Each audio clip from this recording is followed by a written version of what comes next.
हम साथियों के लिए एक अच्छी खबर है, गुड न्यूज है भाई।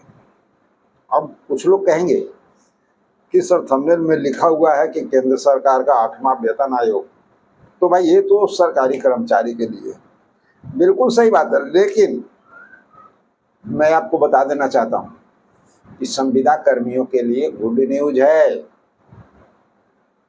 और स्थिर से सारी बातों को आप सुनिए और समझिए, अपने आप आपको समझ में आ जाएगा। संविदा कर्मियों के लिए भी ये गुड न्यूज है। चलिए, सबसे पहली बात हम लोग जान लेते हैं कि आज हम लोग जो बात करने जा रहे हैं 8वां वेतन आयोग। और 8वां वेतन आयोग जब लागू होगा तो किसके ऊपर होगा? जो सरकारी कर्मी हैं उनके लिए। और एक बहुत अच्छा सूचना निकल करके सामने आया है। इसमें संविदा कर्मियों को भी बहुत बड़ा फायदा मिलने जा रहा है, हमारे सभी संविदा कर्मियों को मिलने जा रहा है। लेकिन सवाल उठता है कि 8वां वेतन आयोग की बात आज कहां से आ गई? बिहार में इलेक्शन का दौर चल रहा है, लेकिन आपको पता होगा कि सेंट्रल के द्वारा इसके पहले की कहानी शायद आप लोग न्यूज सुने भी होंगे, देखे भी होंगे। ये 2025 के दौरान की घटना है। 2025 में ही सेंट्रल गवर्नमेंट की ओर से कैबिनेट के द्वारा ये पास कर दिया गया था 8वां वेतन आयोग। शायद इस बात को तो सभी लोग जानते होंगे, शायद संविदा कर्मी इस पर ध्यान नहीं दे, लेकिन जितने भी सरकारी कर्मचारी हैं सेंट्रल गवर्नमेंट के हैं वो सभी लोग जानते हैं। लेकिन बात यहाँ पर ये नहीं आता है कि इसका जो है कैबिनेट से पास हो गया तो बहुत सारे जो संविदा कर्मी साथी हैं, जो सरकारी कर्मचारी जो हैं, वो भी अभी चिंतित है कि कैबिनेट से पास हो गया लेकिन कहीं कुछ नज़र नहीं आ रहा है, कुछ बात ही नहीं बन रही है। कहाँ बात हुआ? 8वां वेतन आयोग कहाँ गया? जानकारी खंगालने का भी प्रयास करते हैं तो अभी पूरी जानकारी इनको मिल नहीं पा रही। एक बड़ी जानकारी लेकर के आया है, तो आपको बता दें कि ये जो है 8वां वेतन आयोग, ये तो कैबिनेट से पारित कर दिया गया था सेंट्रल गवर्नमेंट के द्वारा, 2025 की ही घटना है।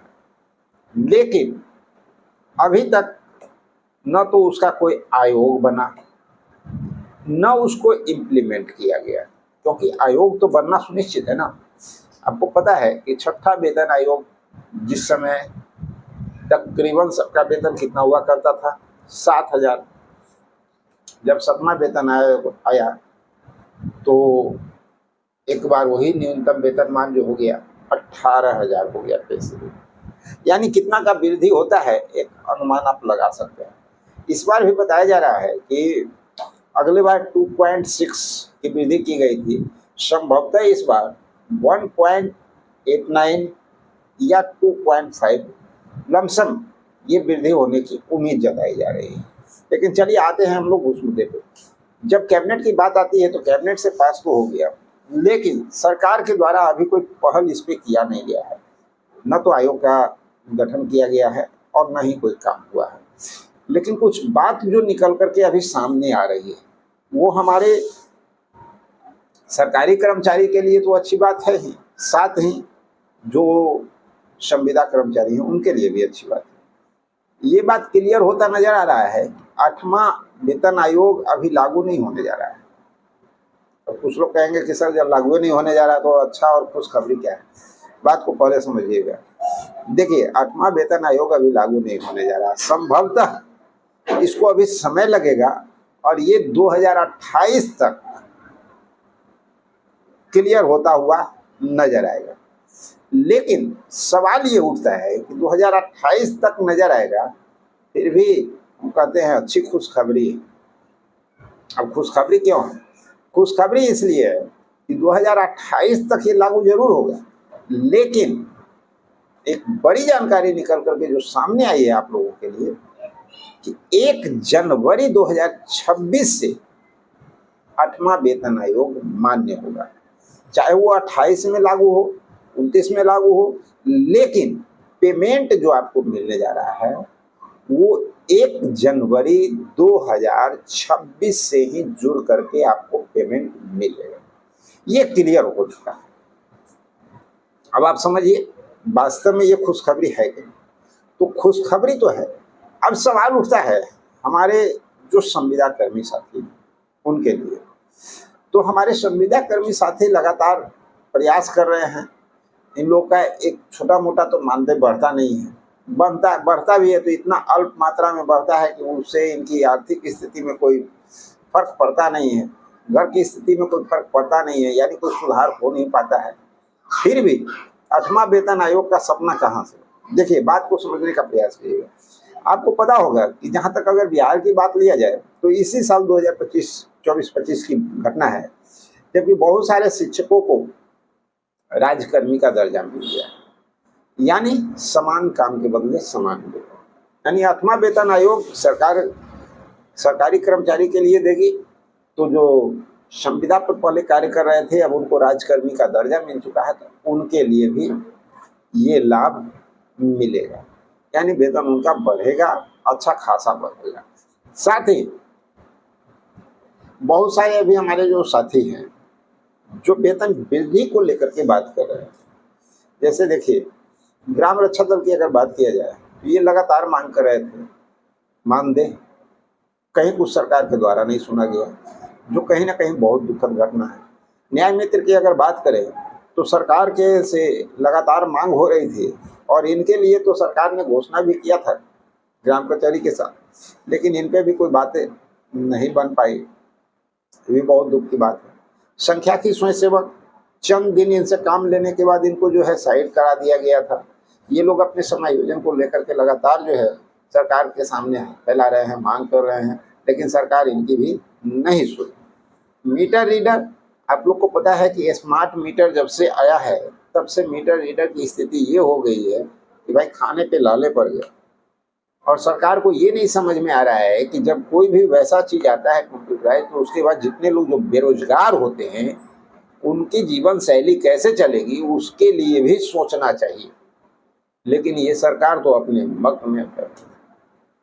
चलिए आगे बढ़ते हैं। साथ ही 112 के चालक दल की अगर बात करें तो पूर्व के सैनिक है, सोच लीजिए भारत के वो वीर जवान हैं जो सीमा पर अपनी जान देने के लिए आपके लिए तैयार रहते हैं, आपकी रक्षा करने के लिए हमेशा तैयार रहते हैं। वो लोग 112 में जो है चालक हैं और वो लोग लगातार आंदोलन किए, बीजेपी कार्यालय के पास भी किए, लगातार मांग किए और इसके बावजूद सरकार उनकी नहीं सुनी भी तो क्या सुनी, आपसे छुपा हुआ नहीं। चलिए आगे बढ़ते हैं, परिचारी की बात करते हैं। परिचारी को अगर आप देखेंगे लगातार मांग हो रहा था समायोजन के लिए, उनका कब का परीक्षा ले लिया गया, सब कुछ कर दिया गया और अभी तक उनका समायोजन का कोई बात नहीं होता है। तो सवाल है कि इस तरह की जो परिस्थिति बिहार में बन रही है तो इसके लिए आखिर दोषी कौन है? क्योंकि जो संविदा कर्मी है जो काम कर रहे हैं संविदा पर, अल्प मानदेय पे भी काम कर रहे हैं, वो तो अपनी निष्ठा भावना के साथ सरकार को मदद कर रहे हैं, सरकार का जो भी कार्य होता है उसको कर देते हैं, लेकिन सरकार इनकी ओर क्या देखती है? सरकार देखती है क्या? वोट बैंक की राजनीति। कहाँ से वोट बैंक बनेगा, किस जगह पे हम किसको क्या बढ़ाएंगे तो वहां से हमारा वोट बैंक बनेगा, इसके सिवा आम जनता का दुख और दर्द कहीं कोई एहसास नहीं होता। हमारे जितने भी संविदा कर्मी एकजुटता का परिचय दे रहे हैं, लगातार दे रहे हैं, इसके पहले भी दे रहे थे और अभी भी दे रहे हैं। और वक्त ये जो चल रहा है, चुनावी माहौल चल रहा है, हम बस इतना कहना चाहेंगे सरकार किसी की हो, काम हमारा होना चाहिए, लेकिन उसके लिए ये समय है, इस समय हम लोगों को अपना सदुपयोग करना होगा, सही दिशा में गाइडलाइन करना होगा। जैसे कि शिक्षक लोग को आप देखें कि भोर में भाई पहुंच गए, वर्तमान के जो शिक्षा मंत्री थे उनको हराने के लिए कैंपिंग करने लगे, तो भाई एक्शन तो लेना ही पड़ेगा। जब हमारे हाथ में ताकत होती है तो हमें भी दिखाना होगा, क्योंकि सरकार के हाथ में जब ताकत होती है ना तो आप कितना प्रयत्न करते हैं फिर भी सरकार सुनती नहीं है, और सुनना तो छोड़ दीजिए, लाठी बरसाने वाली एक जो काम होता है ये कितना दुखदाई होता है, और आज तक इस पर कोई संज्ञान नहीं लिया गया, कोर्ट में हो कहीं भी हो, इस पे संज्ञान होना चाहिए कि ये स्वतंत्र भारत है, यहाँ सबका अधिकार है मांग करने का, और जब मांग